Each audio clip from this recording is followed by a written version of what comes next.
PPP के जरिए मनोहर लाल ने चोरों के वंश वृक्ष की जड़ों में डाला मठा। जब पहली बार कोई नया काम किया जाता है तो उसमें थोड़ी बहुत दिक्कत भी ज़रूर आती है, लेकिन समय गुजरने के साथ सब कुछ सामान्य हो जाता है और प्रक्रिया आसान लगने लगती है। ऐसा ही हरियाणा में परिवार पहचान पत्र बनाने की शुरुआत के दौरान हुआ था, जिसे विपक्षी दलों द्वारा बिना वजह मुद्दा भी बनाने का प्रयास किया गया था। लेकिन प्रदेश की जनता को जल्द ही समझ में आ गया था कि परिवार पहचान पत्र कोई साधारण दस्तावेज नहीं है, बल्कि हरियाणा सरकार द्वारा जनहित में बनाई गई तमाम योजनाओं का लाभ हासिल करने का एक पासवर्ड है। प्रदेश के मुख्यमंत्री मनोहर लाल इस परिवार पहचान पत्र के माध्यम से न केवल अंतिम पायदान पर खड़े व्यक्ति तक कल्याणकारी योजनाओं का लाभ पहुंचा रहे हैं, बल्कि इस दस्तावेज के माध्यम से उन्होंने वर्षों पैर जमा कर बैठे चोरों के वंश वृक्ष की जड़ों में मठा डालने का भी काम बखूबी किया है। हम आपको बताना चाहते हैं कि परिवार पहचान पत्र के साथ आज हरियाणा के करीब 70 लाख परिवार और करीब 2 करोड़ 80 लाख हरियाणवी जुड़ चुके हैं। इस महत्वपूर्ण दस्तावेज की वजह से प्रदेश के सभी पात्र परिवारों को सरकार की कल्याणकारी योजनाओं का लाभ अब आसानी से मिल रहा है। पहले जब सरकार कोई कल्याणकारी योजना बनाती थी तो लोगों को उसका लाभ हासिल करने के लिए सरकारी कार्यालयों के चक्कर लगाने पड़ते थे, लेकिन परिवार पहचान पत्र बनाने के बाद अब किसी भी पात्र व्यक्ति को सरकारी दफ्तर में नहीं जाना पड़ता।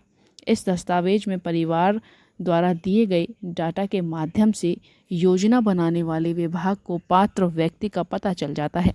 परिवार या व्यक्ति के पात्र बनते ही उससे संपर्क कर उसकी सहमति से योजना का लाभ दिया जा रहा है।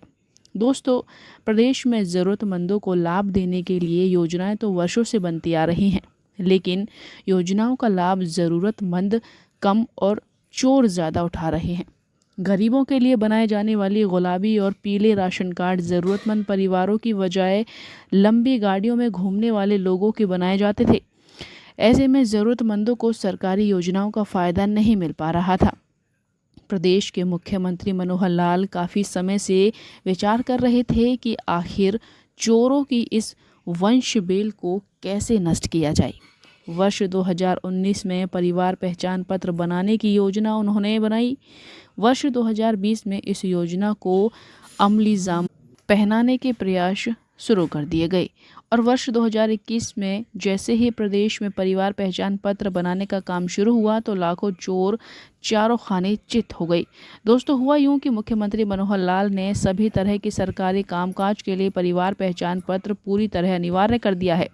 वृद्धावस्था अथवा अन्य पेंशन बनवाई हो या फिर स्कूल कॉलेज में दाखिला लेना हो, हर काम के लिए परिवार पहचान पत्र का होना ज़रूरी है। परिवार पहचान पत्र बनाने के लिए सरकार ने लोगों से परिवार का डाटा जैसे वोटर आईडी कार्ड, आधार कार्ड, परिवार के सदस्यों की आय, शिक्षा और बैंक खाते आदि की जानकारी मांगी थी। दस्तावेज अनिवार्य होने से आम लोगों के साथ साथ चोरों को भी अपनी डिटेल पोर्टल पर अपलोड करनी पड़ी, जिससे सरकार के पास परिवारों की वास्तविक स्थिति की जानकारी पहुंचाई गई, जिसके बाद चोरों की पेंशन काट दी गई। फर्जी बनवाए गए पीले, गुलाबी राशन कार्ड और आयुष्मान भारत व्यवस्था बीमा कार्ड कैंसिल कर दिए गए, जबकि पात्रों को बुलाकर इन योजनाओं का लाभ दिया जाने लगा।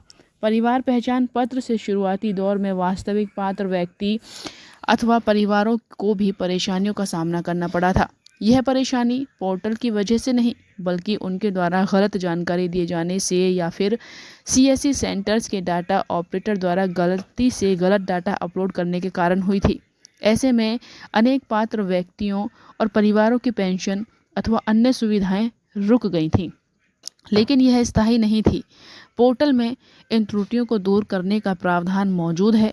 ऐसे लोगों के परिवार पहचान पत्र की त्रुटियों को दूर करने कर उनकी सुविधाएं फिर शुरू करवाई गईं। यदि आपने अपना परिवार पहचान पत्र नहीं बनवाया है तो तुरंत बनवा लें, क्योंकि अब हरियाणा में परिवार पहचान पत्र के बिना कोई सरकारी काम नहीं करवाया जा सकता है।